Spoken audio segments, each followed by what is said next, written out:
Jenny Steves. Wow, so interesting to get a response from you in that way. Celebrating many things. The nurse in my room said to me, "You gotta fight it, you gotta stay active." And just from making a couple of little videos, I literally, it like drove the spirit of infirmity off of me. It drove the weakening, crushed spirit off of me. It was amazing. And I got something in my spirit to mention to you. I have pretty much been called to quit the standard Christianity environment because, see, in all of my studies and my patient observation of those atmospheres that I used to stay away from and hate, as I studied, especially in the early Christian writings, I discovered these people that loved just staying pure and kind in all ways and doing no evil and keeping vows, keeping simple life promises, and describing what is wise and what is foolish, what is the way of life and the way of death. And I mean, imagine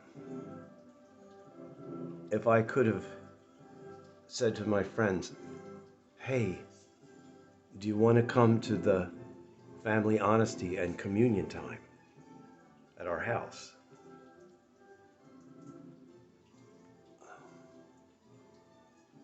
To come and get into that gathering,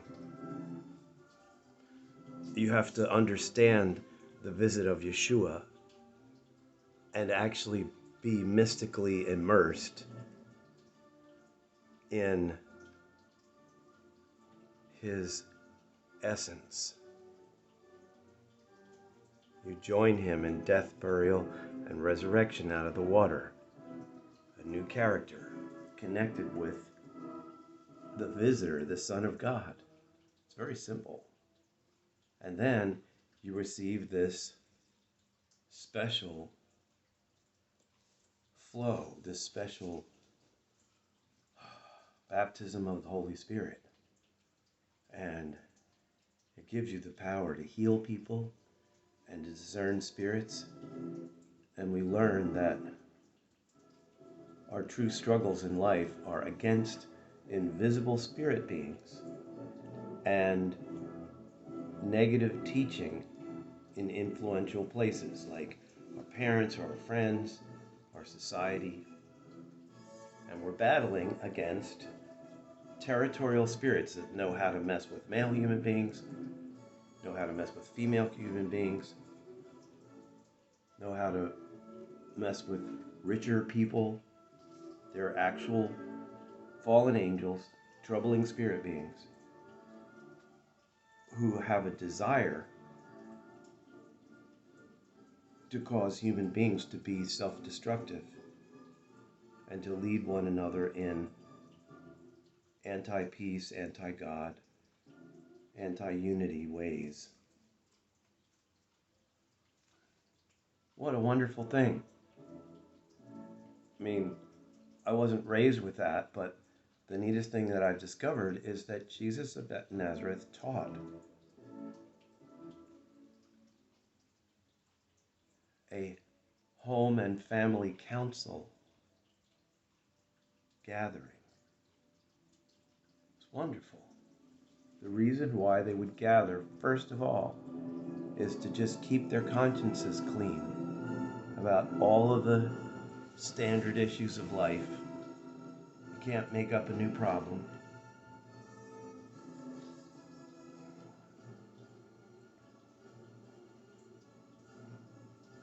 It's a wonderful thing, but people aren't doing it.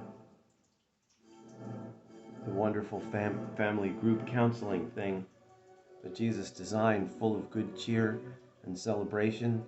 Hey, it's the Family Freedom Party. It's the Family Freedom Party.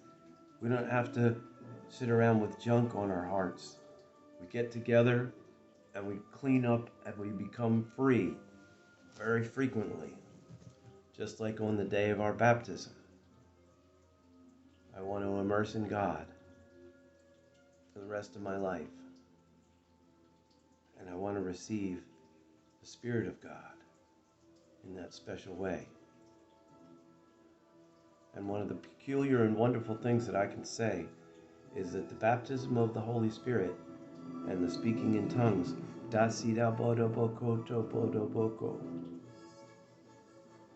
baptism of the Holy Spirit and speaking in tongues is something for everybody. It's something for every human being to enjoy. It is called the language that strengthens you. It's the practice of flowing in your heaven language. And it strengthens your mind, your emotions, and your choices and your willpower. Your ability to actually do the courageous thing comes with the presence of the Holy Spirit.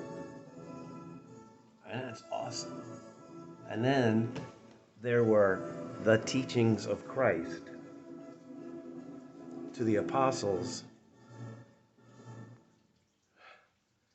And that is a very peculiar topic, because all of the teachings of Christ are not specifically outlined with bullet points in the Bible. The things that he taught are kind of scattered around. The extreme value of the communion preceded by a family honesty time with at least 2 or 3 family men and lots of people who are understanding that walking single like Jesus is actually going to benefit your afterlife, because you're going to have more travel, more miracles, more interacting and caring for people. Single like Jesus is a great benefit. In the former covenant, the people were basically told, make babies because your baby might be Messiah. Then Messiah showed up. And he said, if you can walk single like me and not enjoy the marriage bed, then you should do it. Because you'll be helping the human family. And you'll be preparing a better afterlife for yourself. I'm showing you that the example of walking single is amazing. It's not easy. He didn't say it was easy.